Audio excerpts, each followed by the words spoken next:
There's a strange kind of silence that follows you now. A silence you didn't notice creeping in until it had already wrapped itself around your life. It's the silence that appears the moment you put your phone down, and suddenly you don't know what to do with yourself. It's that empty, restless silence where your mind feels loud, scattered, hungry for something, but you don't know what.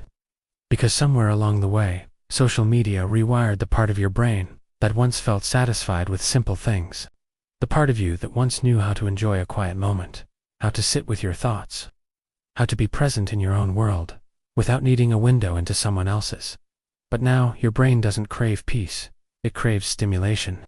It craves noise. It craves distraction. It craves the artificial rhythm of scrolling, because the world inside your screen has slowly become more familiar, more comforting, more addictive than the world outside of it.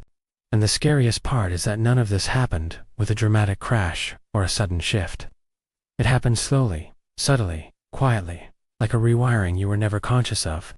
You never woke up one day and decided, I'm going to let my phone control my life.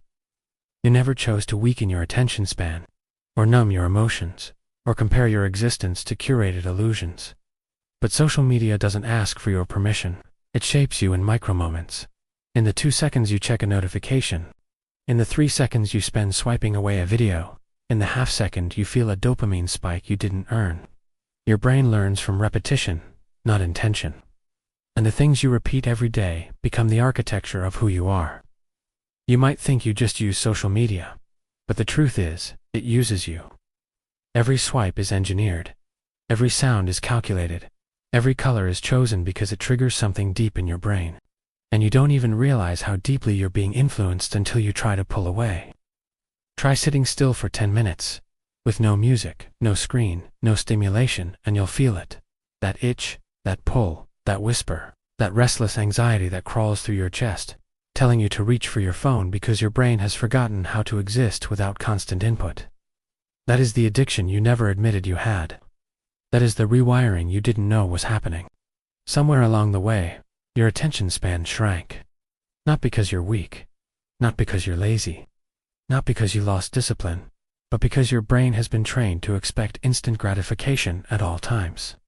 You used to be able to focus on books, conversations, hobbies, work. Now your mind drifts after seconds. You scroll for hours but can't focus for minutes. You consume endlessly yet remember nothing. Social media didn't just steal your time, it stole your capacity for depth. It's not that you don't want to focus. It's that your brain has forgotten how. And the worst part is that you blame yourself, not the system built to control you. And it goes deeper. Much deeper. Social media didn't just rewire your attention, it rewired your self-worth. Think about it. When was the last time you felt good about something without posting it? When was the last time you enjoyed a moment without needing to turn it into content? When was the last time you felt beautiful without needing a filter? When was the last time you felt successful without checking who saw it? Your brain has been conditioned to tie your identity to visibility. If it's not seen, it doesn't feel real. If it's not validated, it doesn't feel worthy. If it's not liked, it doesn't feel enough. And slowly, without ever meaning to, your self-worth began to depend on metrics, numbers, comments, reactions, digital applause.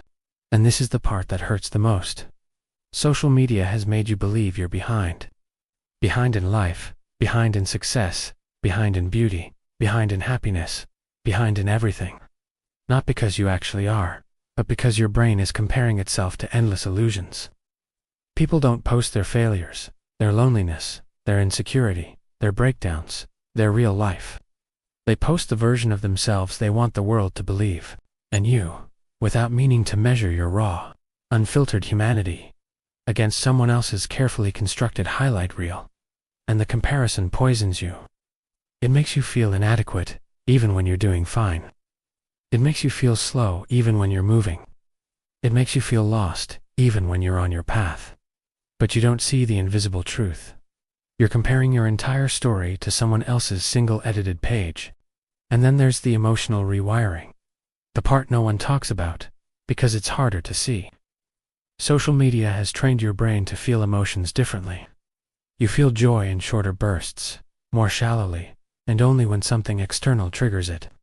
You feel anger more quickly, more intensely, because outrage gets engagement. You feel envy more often because comparison is constant. You feel numbness more frequently because overstimulation kills sensitivity. You scroll past tragedies like they're entertainment. You react to real human suffering with the same part of your brain that reacts to memes. And slowly, your emotional landscape flattens.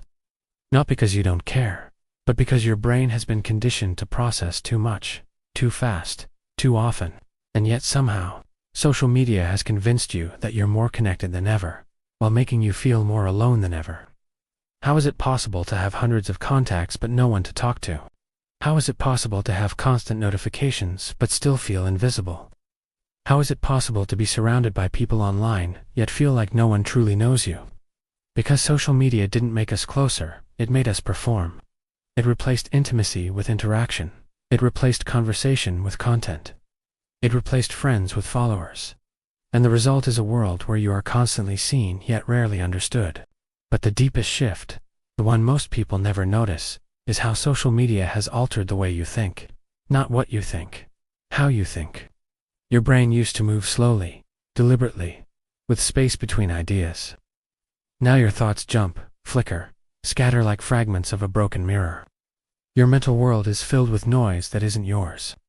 Opinions you didn't form, standards you didn't choose, beliefs you didn't question, impulses you didn't recognize, all drifting through your mind as if they belong to you. You think you're thinking for yourself, but you're not. You're reacting. You're absorbing. You're repeating. Your brain has become a reflection of whatever content you consume the most. Not because you're impressionable, but because the human mind is wired to adapt to the environment it's fed. And when your environment is a digital battlefield of distraction, comparison, and psychological manipulation, your mind becomes molded by it, even if you think you're above it. And the truth is, you're not addicted to your phone. You're addicted to the feeling your phone gives you. You're addicted to the illusion of connection, to the tiny bursts of dopamine, to the promise of novelty, to the possibility that the next scroll, the next post, the next notification might give you something exciting, or validating, or unexpected. Your brain is chasing a high it never fully gets, a reward that always disappears, a craving that never ends. That's why you can scroll for hours and still feel empty afterward. That's why you can watch video after video and still feel restless. That's why you can check your notifications and still feel unseen. Because social media doesn't satisfy you, it exhausts you. It drains your mental energy, your emotional capacity, your ability to concentrate, your ability to feel present in your own life, and it warps your perception of time. You lose minutes, you lose hours, you lose whole evenings without realizing it. You tell yourself you'll check your phone for just a second, and suddenly, 20 minutes have evaporated. Not because you're careless, but because these platforms are engineered to trap your attention. Infinite scroll wasn't created accidentally. It was designed to remove stopping points, so your brain never receives the cue to pause. Notifications weren't created to inform you. They were designed to pull you back into the app. Autoplay wasn't created for convenience. It was created to keep you consuming without thinking. Every design choice is psychological. Every color, every sound, every vibration is intentional. You're not distracted because you lack discipline. You're distracted because your biology is being exploited. And then comes the identity shift, the one that creeps up slowly, wrapping itself around your personality until you can't tell where you end, and the internet begins. You start shaping your preferences based on trends. You start changing your opinions based on comments. You start altering your appearance based on filters, influencers, expectations. You start molding your personality into something more likable, more shareable, more aesthetic. And eventually, you start losing the parts of yourself that weren't designed for public consumption. You lose the version of you that was messy, flawed, real, imperfect. You lose the version of you that didn't care what strangers thought.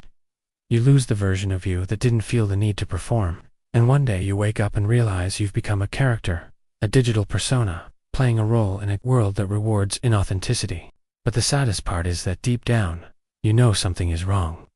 You can feel it, that subtle sense of disconnect, that feeling of emptiness after hours of scrolling. That strange dissatisfaction with your own life, even when nothing is actually missing. You can feel the shift in your brain, the way your attention slips away like sand, the way your emotions feel dulled or overstimulated, the way your thoughts feel cluttered. You can feel the restlessness when the screen is gone. You can feel the anxiety that comes when the notifications stop. You can feel the hollowness when the dopamine wears off. But you don't know how to reverse it, because the world inside your phone feels easier, safer, more rewarding than the world inside your mind. And yet, there's a quiet part of you that remembers what life felt like before all of this. Before the constant noise. Before the endless comparisons. Before the dopamine loops. Before your brain was rewired. You remember what it felt like to be present, to look at something without thinking about posting it. To enjoy a moment without needing validation, to experience life without documenting it. You remember what boredom felt like, not as something painful, but as space, as stillness, as the birthplace of imagination. You remember what focus felt like, the ability to sink deep into something, without your mind begging for stimulation. You remember what connection felt like, face-to-face conversations, unfiltered emotions, human attention without distractions. And maybe that's why you're here listening to this. Because some part of you is tired of the noise, tired of the performance, tired of the constant stimulation, tired of feeling pulled in 1,000 directions, tired of feeling not enough in a world built on illusions, tired of wondering why your mind feels like it's slipping through your fingers, tired of living in a mental environment you didn't choose. But here's the truth. Nothing is wrong with you.